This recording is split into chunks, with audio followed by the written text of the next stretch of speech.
In a moment that stunned the audience and sent shockwaves through celebrity media, Dame Helen Mirren, the very embodiment of grace and gravitas, unleashed a blistering takedown of Meghan Markle's latest rebranding stunt, American Riviera Orchard, and her insufferably polished mantra as ever. During a fiery segment on the Graham Norton Show, Mirren didn't mince her words. "I've had enough," she said with searing clarity, her voice slicing through the polite applause like a knife. "It's not authenticity, it's a performance. And frankly, a flop." The crowd fell silent. No one, not even Norton, dared interrupt her. At that moment, the Queen of the Screen did what the British press and even Buckingham Palace had failed to do. She tore apart the facade of Meghan Markle in front of a live studio audience, unapologetically and unequivocally. Meghan Markle's latest attempt at self-reinvention, cloaked in the ambiguous and supposedly elegant tagline "as ever," is anything but subtle. It's a transparent branding gimmick meant to evoke sophistication while masking deep contradictions. Helen Mirren, no stranger to royalty, fictional or otherwise, saw straight through the act. "The phrase 'as ever' is the kind of thing you sign off in a passive-aggressive letter," she remarked. Not the launch slogan of someone claiming to be a modern humanitarian. Her words hit like artillery. Mirren's critique wasn't an emotional outburst, it was rooted in sharp observation. The problem with Meghan's brand isn't that she's trying to reinvent herself.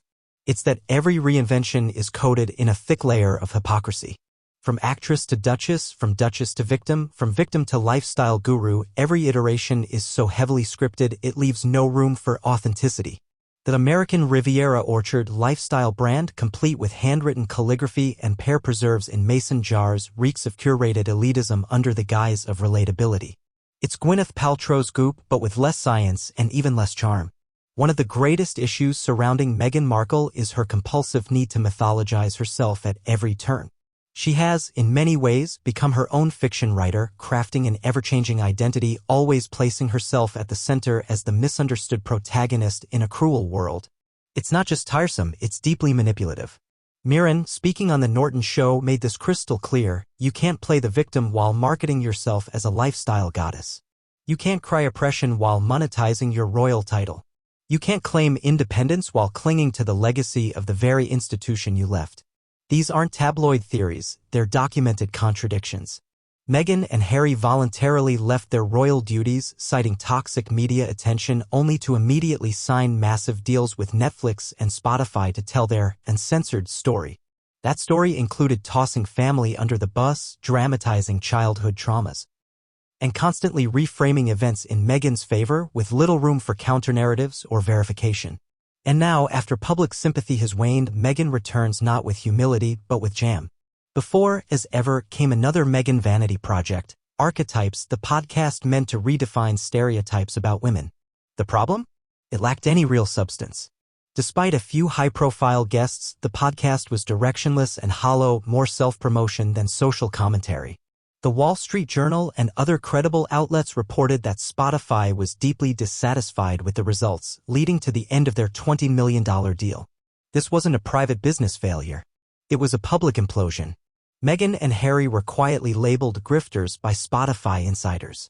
Archewell's nonprofit arm has also struggled to show any tangible results. Repeatedly, Meghan's projects start with grandeur and lofty promises only to fizzle out amid PR spin and strategic silence. Why? Because the core product, Meghan's persona, is simply not authentic enough to carry the weight of her ambitions. Helen Mirren's commentary was a stand-in for the fatigue millions feel. Her words spoke not just to the failure of one brand, but the collapse of a broader illusion that Meghan Markle is a misunderstood heroine. Increasingly, she appears to be something far less flattering, a chronic opportunist, endlessly rebranding, always selling, never giving. Once welcomed with open arms by Hollywood's elite, Meghan Markle now faces a quiet frost. Since the novelty of her royal exit wore off, invitations have waned. Red carpet appearances are rare. Public fascination has turned into public skepticism. Events like Ellen DeGeneres' baby shower or the recent Vanity Fair Oscar party notably lacked a Sussex sighting, either by exclusion or strategic avoidance. Sources close to studio executives have made it clear, Meghan's brand isn't bankable anymore. She's seen as divisive, polarizing, and high-risk. And worse, she's unrelatable.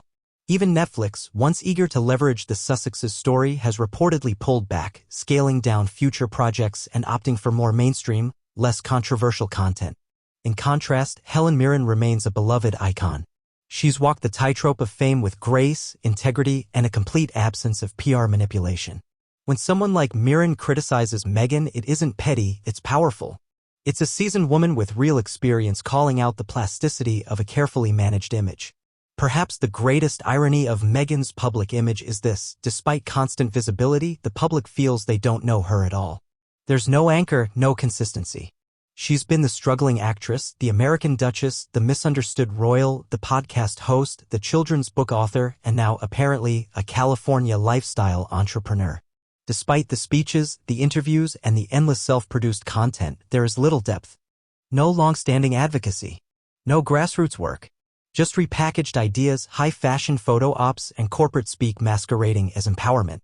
Mirren nailed this point in her critique. Real women doing real work don't need slogans. They don't need jam jars and curated fonts. They don't launch a brand with an Instagram post and then disappear. Her words reflected a reality that Meghan has failed to grasp. Authenticity doesn't come from curation.